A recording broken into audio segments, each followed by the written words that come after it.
Target परिवार में एक बार फिर से सभी साथियों का स्वागत। आज हम आपके सामने में पर्यावरण अध्ययन से महत्वपूर्ण 25 प्रश्नों के सेट को लेकर आए। आज हम लोग सेट 2 को देखेंगे। तो चलिए शुरू करते हैं प्रश्न संख्या 1 के साथ। तो वीडियो में अंत तक बने रहिएगा। फसल चक्रण में मृदा पर क्या प्रभाव पड़ता है? क्या प्रभाव पड़ता है? मृदा की गुणवत्ता में वृद्धि होती है, मृदा की गुणवत्ता में कमी होती है, कोई परिवर्तन नहीं होता है, या इनमें से सभी असत्य हैं। फसल चक्रण से मृदा पर, फसल चक्रण है क्या? फसल चक्रण क्या है? फसल चक्रण है कि जब हम लोग क्या करते हैं कि मोटा अनाज लगाते हैं, मोटा अनाज के बाद तिलहन अनाज लगाते हैं, तो क्या होता है कि फसल हम लोग चेंज करते हैं। जैसे आप लोग होता है ना कि सर इस बार हम क्या आलू लगा दिए हैं, इस बार अरहर की दाल लगा लिए, तो फसल बदल बदल के लगाते हैं। तो ये फसल बदल बदल के जो लगाया जाता है इसी को हम लोग फसल चक्रण कहते हैं। क्लियर है? जैसे मान चलिए कि मोटा अनाज हम लोग लगाते हैं, जैसे गेहूं लगा दिए, कपास लगा दिए, धान लगा दिए, मक्का लगा दिए, उसके जस्ट बाद आपको वही सेम फसल नहीं लगा दीजिए, थोड़ा सा बदल दीजिए तो क्या हो जाएगा?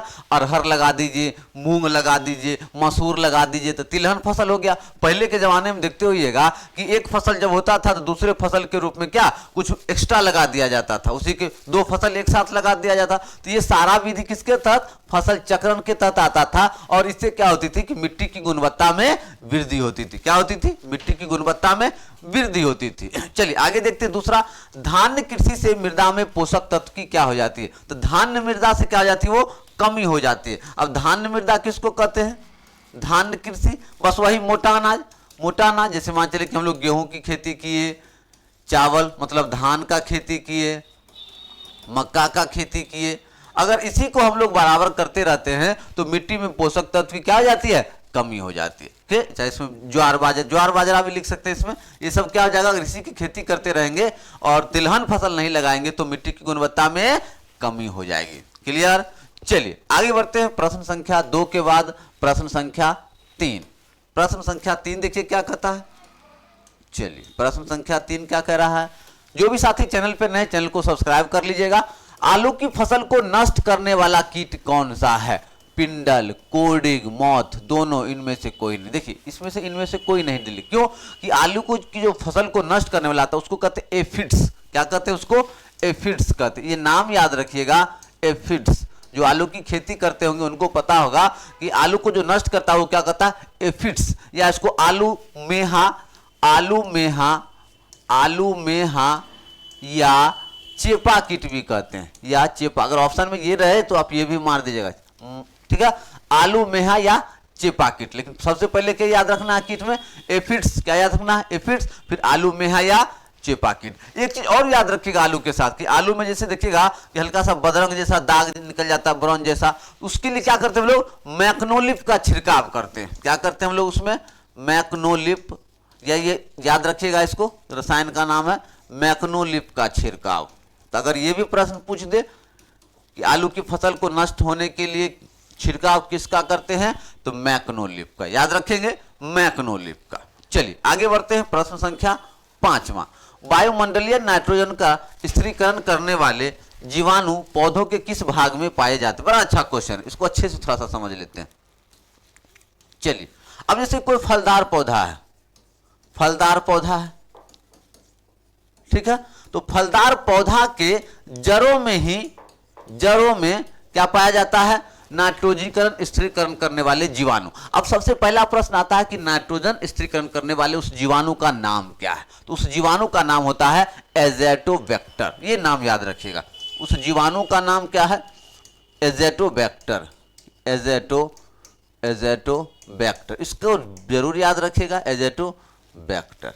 अब ये क्या करता है? अब जड़ में रहता है। ये क्या करता है कि नाइट्रोजन को नाइट्रेट में बदल देता है। क्या करता है? नाइट्रोजन को नाइट्रेट में बदल देता है। और इस मिट्टी की उर्वरता को क्या करता है? वो बढ़ा देता है, मिट्टी की उर्वरता को बढ़ाता है। ये याद रखना है। तो मेन पूंजी फलदार पौधा, जड़ याद रखना है, और जीवाणु एज़ोटोबैक्टर जो नाइट्रोजन को नाइट्रेट में बदल देता है। चलिए तो हमारा आंसर क्या हो जाएगा इसका? डी मतलब जड़। डी मतलब जड़। चलिए आगे बढ़ते हैं प्रश्न संख्या 6 के साथ। चलिए प्रश्न संख्या 6 देखिए क्या कह रहा है। मृदा अपरदन का मुख्य कारण क्या है? क्या है? वनों की कटाई, कृमि भूमि का विस्तार, हरित की प्रभाव और प्रदूषण। तो मृदा अपरदन क्यों है? क्योंकि हम लोग वन काट रहे हैं, और वन जब काटते हैं तो बारिश की वजह से क्या होता है, सारा मिट्टी बह जाता है, और जो मिट्टी जो पोषक होती है वो क्या होती है, ऊपर में होती है आपका, जैसे ह्यूमस वाली मिट्टी होती है वो क्या होती है, ऊपर में होती है। इससे क्या होता है, ये वनों की कटाई से मृदा अपरदन होती है। चलिए नेक्स्ट 7 नंबर, वर्मी कंपोस्ट तैयार किया जाता है। कैसे तैयार किया जाता है? नाम से वर्मी कंपोस्ट, बोले तो कृमि, इसी को कहते हैं वर्मी कंपोस्ट को हम लोग कृमि पालन के अंतर्गत भी देखते हैं। ये भी याद रखिएगा कि वर्मी कंपोस्ट को हम लोग कृमि पालन के रूप में भी देखते हैं, कृमि पालन। अब ये क्या होता है बताते हैं। अब जैसे मान चलिए कि आपका भोजन है, भोजन अवशिष्ट भोजन है, पेड़ पौधे हैं, इसको क्या करता है केचुआ, इसका अपघटन करता है। केचुआ क्या करता है, इसका अपघटन करता है। क्या करता है, इसका अपघटन करता है, और इससे क्या होता है, वो वर्मी कंपोस्ट तैयार होता है। क्या होता है, वर्मी कंपोस्ट। जैसे केचुआ कीड़ा है, केचुआ है, वनस्पति और भोजन को विघटित कर देता है। अब विघटित करने से क्या हो जाता है, वो आपका वर्मी कंपोस्ट तैयार हो जाता है। तो जोंक, हुकवर्म, फीता कृमि या केचुआ, तो किसकी मदद से, केचुआ की मदद से। तो हमारा आंसर क्या हो जाएगा, डी, केचुआ की मदद से। क्या हो जाएगा, केचुआ की मदद से। चलिए आगे बढ़ते हैं, प्रश्न संख्या 7 के बाद प्रश्न संख्या 8। तो जो भी साथी दक्षता बैच में जुड़ना चाहते हैं वो बिना समय गवाए इस नंबर पर हाई लिखकर व्हाट्सएप कर दीजिए, 9709124019। स्क्रीन पे आपके नंबर लिखा हुआ, यहाँ भी इस पर सिर्फ हाई लिखकर व्हाट्सएप कर दीजिए। आपको तैयारी एकदम आरंभ कर देनी है। सबसे बड़ी बात है कि मात्र 500 रुपये की फीस में आपको वो ऑफर दिया जा रहा है पूरे एग्जाम तक के लिए, और लगभग 7 टीचर मिलकर आप लोगों की पूरे सब्जेक्ट की तैयारी करवाई जा रही है। एग्जाम तक ऑनलाइन क्लासेस हैं, ऑनलाइन टेस्ट हैं, रिकॉर्डिंग फैसिलिटी भी मिल रहा है आप लोगों को। तो ये सारी सुविधाएं आपको मात्र 500 मिली। ये मत सोचिए कि सर एग्जाम कब होगा, नहीं होगा। तैयारी करने वाले तैयारी कर रहे हैं, इसलिए अपना समय मत गवाइए, ठीक है। नहीं तो फिर बात है, अब पछताए थोत का जब चिड़िया चुग गई खेत, अक्का वर्षा जब कृषि सुखाने। इसलिए जब समय नहीं बचेगा, जो कि समय तो मिलने नहीं जा रहा है, और मात्र 500 रुपये फीस भी कोई ज्यादा नहीं, इसलिए आप लोग बिना समय गवाए तैयारी आरंभ कर दीजिए। कोई फीस भरा नहीं है, तैयारी में लगे रहिए। आप एजुकेशन प्रोफेशनल से जुड़े हुए हैं तो आप अच्छे से पढ़ सकते हैं, कोई दिक्कत नहीं होगी। चलिए आगे बढ़ते हैं, प्रश्न संख्या 8 में, खेत में आर्गजी कैडमियम की मात्रा बढ़ जाती है तो क्या होती है? याद रखिएगा, ये जो कैडमियम है ना, कैडमियम बड़ा खराब, बड़ा विषाक्त होता है। ये धातु जो है ये बड़ा विषाक्त धातु है। कैसे, देखिए हम लोग यूज करते हैं खेतों में क्या, सुपर फास्फेट। इसे चलिए सुपर फास्फेट यूज करते हैं, सुपर फास्फेट। और खेतों में सुपर फास्फेट का यूज करना कैडमियम को क्या करता है, बढ़ा देता। इसको फॉर्मूला भी याद रखिएगा, CaP2PO4।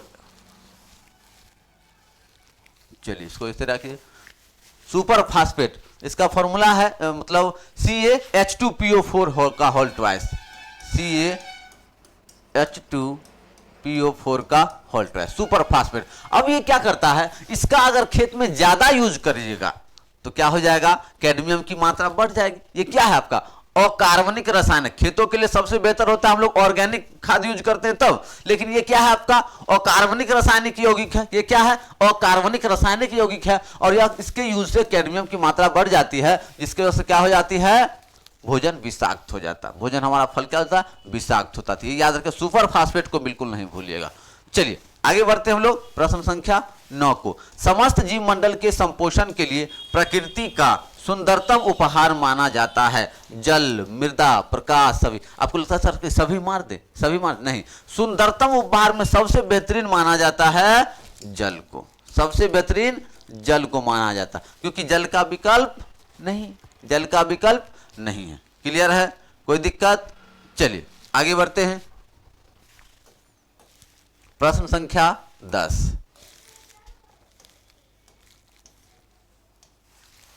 चलिए 10 नंबर क्या कहता है, रासायनिक उर्वरक से जैव उर्वरक क्या। अब एक तरफ रासायनिक उर्वरक एक तरफ जैव उर्वरक, तो भैया रासायनिक उर्वरक करेंगे तो खेत में नुकसान ही नुकसान। हम लोग क्या करते हैं, ऑर्गेनिक खाद यूज करेंगे, जिसको क्या कहते हैं लोग, जैव उर्वरक। हमारा आंसर क्या हो जाएगा, लाभप्रद हानिकारक समान। तो रासायनिक उर्वरक से जैव उर्वरक लाभप्रद है, जैव उर्वरक बढ़िया है, लिख देंगे यहाँ लाभप्रद, मतलब जैव उर्वरक बढ़िया, जैव उर्वरक बढ़िया है।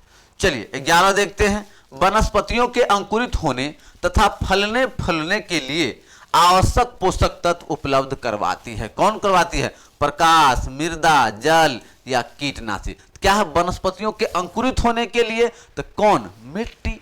जैसे ही आ गया अंकुरित होने के लिए, फलने फूलने के लिए आवश्यक पोषक तत्व किसके द्वारा? तो मिट्टी के द्वारा। कहां? मिट्टी, मृदा, मृदा। क्लियर?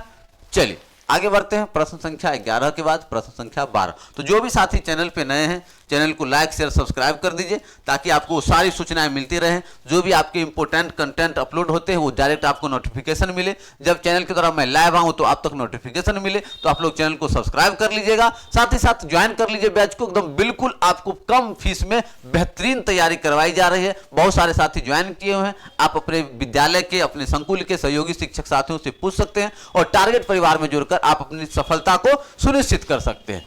चलिए आगे देखते हैं 12 नंबर। दलहनी फसल की जड़ें मृदा अपरदन को क्या करती है? अब गौर से देखिए, दलहनी फसल की जड़ें मृदा अपरदन को बढ़ाती है, घटाती है, कोई प्रभाव नहीं पड़ता, सभी सकता है। तो दलहनी फसल क्या होती है? वो जमीन को जकड़े हुए रहती है। क्या करती है? वो जमीन को जकड़े हुए रहती है। और जब जमीन को जकड़े हुए रहेगी तो क्या होगी? मृदा अपरदन को घटाएगी। क्या करेगी? घटाती है। क्या करती है? ये घटाती है। दलहनी फसलें क्या होती है? मृदा अपरदन को घटाती है। चलिए आगे देखते हैं 13 नंबर में। खाद्यान्न विषाक्तता उत्पन्न होता है। Cadmium, phosphorus, nitrogen, iodine. अभी जस्ट हम लोग इसका नाम सुने हैं कैडमियम का। सुपर फास्फेट में हम लोग नाम सुने थे। और सुपर फास्फेट का फॉर्मूला भी नहीं बोलिएगा, CaP2 CH2PO4। चलिए इसका फॉर्मूला CaH2PO4 का होल ट्वाइस। इसको याद रखने का, भूलना नहीं है इसको। क्लियर? चलिए आगे देखते हैं प्रश्न संख्या 13 के बाद प्रश्न संख्या 14। चलिए 14 क्या कहता है? मृदा अपरदन का मुख्य उद्देश्य क्या है? कृषि भूमि का विस्तार, वनों की कटाई, हरितगृह प्रभाव या प्रदूषण। तो मृदा अपरदन का मुख्य कारण क्या है? वनों की कटाई। वनों की कटाई। वनों की कटाई करने से क्या होता है? मिट्टी की पकड़ ढीली होती है, बारिश के साथ जो उसका उपजाऊ भाग है वो बह जाता है। 15 नंबर। गिर राष्ट्रीय उद्यान कहाँ है? तो गिर कहाँ है? गिर बोले तो गुजरात। गिर कहाँ है? गुजरात में। कहाँ है? गुजरात में। कहाँ है? गुजरात में। चलिए आगे देखते हैं प्रश्न संख्या 15 के बाद प्रश्न संख्या 16। प्रश्न संख्या 16 को देखिए। सुंदरवन राष्ट्रीय उद्यान कहाँ? काफी इंपोर्टेंट। सुंदरवन कहाँ है? पश्चिम बंगाल। भूलना नहीं है, सुंदरवन पश्चिम बंगाल। सुंदरवन पश्चिम बंगाल। अगर आपसे ये पूछ दे कांवर झील कहाँ है, तो बिहार का एकमात्र उद्यान कहाँ? बेगूसराय के चेरिया बरियारपुर में। ये भी याद रखेंगे। चलिए 17 नंबर। वन एवं पर्यावरण मंत्रालय जाना जाता है MOFE, IUCN, WWF, SGD। क्या माना जाता है? MOFE। MOFE क्या है? MOFE तो मिनिस्ट्री ऑफ, M से ministry of forest and environment.